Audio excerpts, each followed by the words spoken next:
Halo sobat, selamat datang kembali di Jenggot Naga. Kali ini Kang Google yang akan membawakan ceritanya dikarenakan Mimin Google-nya sedang repot di dapur. Jangan lupa subrek karena subrek itu gratis hehehe wakakak. Selamat menonton dan terima kasih. One Piece 1055, so sweet, Shanks ternyata sesayang itu sama Luffy, kenapa mengejar One Piece? Shanks bahkan tak segan berkonfrontasi dengan Admiral Ryokugyu yang bermaksud menangkap Luffy. Di One Piece 1055, terungkap betapa Shanks begitu memperhatikan dan menyayangi Luffy.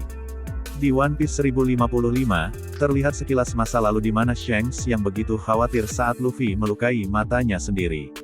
Raut wajah Shanks sudah menggambarkan betapa bahagianya ia melihat poster buronan Luffy yang akhirnya menjadi bajak laut besar. Pada panel terakhir One Piece 1055, Luffy menunjukkan raut bahagia yang sama saat ia akhirnya sadar bahwa haki kuat yang ia rasakan adalah milik Shanks. Sehingga itu menimbulkan pertanyaan apa tujuan Shanks mengejar One Piece. Kenapa pada saat-saat terakhir barulah Akagami memutuskan mengejar One Piece.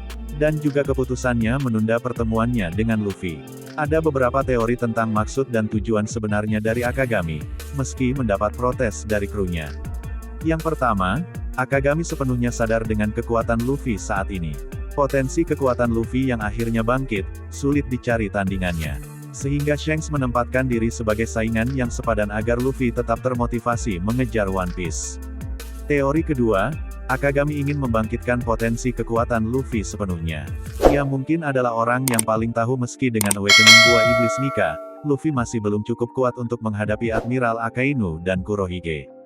Sehingga Akagami bermaksud menjadi pemicu agar kekuatan Luffy semakin kuat dengan menjadi rival. Tidak menutup kemungkinan, Shanks akan bertarung dengan Luffy untuk membimbingnya sebelum pertarungan terakhir melawan Kurohige dan Admiral Akainu. Teori ketiga, Shanks ingin Luffy tetap termotivasi menjadi lebih kuat. Akagami ingin topi jerami berpikir bahwa dengan ia melewatkan kesempatan bertemu, karena merasa Luffy belum cukup kuat.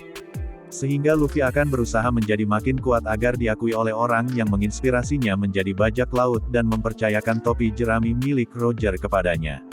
Apapun itu, yang jelas teori yang dirangkum dari berbagai sumber ini bahwa Shanks hanya memanfaatkan Luffy sepertinya terbantahkan di One Piece 1055. Terima kasih sobat telah setia mendengarkan, semoga kita selalu diberikan kesehatan dan rezeki harta yang berlimpah serta dimudahkan segala macam urusan dan hajatnya, amin ya robbal alamin.